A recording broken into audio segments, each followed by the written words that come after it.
how easy it is to manage workflow templates in CARET Legal. We've set up a real estate closing with a total of 4 steps. We've got the closing date itself, prior to which we need to prepare for closing, and before that, search title. And then after the closing, we need to follow up with client. We can use the canvas to add an additional step. The newly added step can be given the title. This is going to be the change of ownership notices.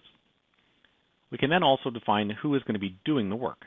In this case, we aren't selecting a specific firm member, but instead a role, such that at runtime, we can define who is playing the role in this instance. This next section defines the dependency settings. How is this newly added task related to the one that came before it? If we're reading from top to bottom, we're going to schedule the due date of change of ownership notices, this newly added one. We'll choose for 1 business day after the closing is completed, or we could say is scheduled. And just like that, we've added a new step to our workflow template. Now let's go see this in action.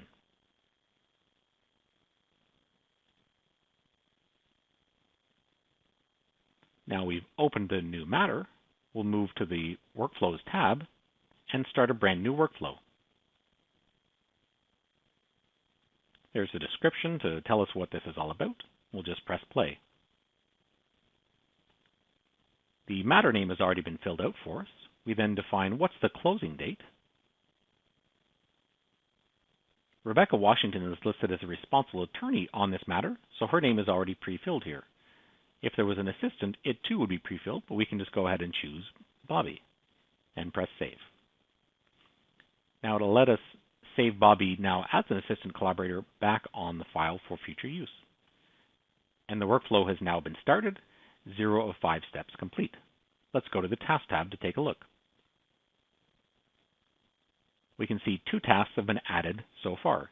We've got the search title is Bobby's responsibility, and prepare for closing is Rebecca.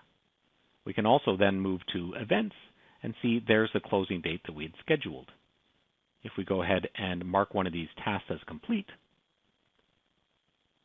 and then go back to workflows, we'll see that we've now made progress. 1 of the 5 steps have now been completed on this workflow.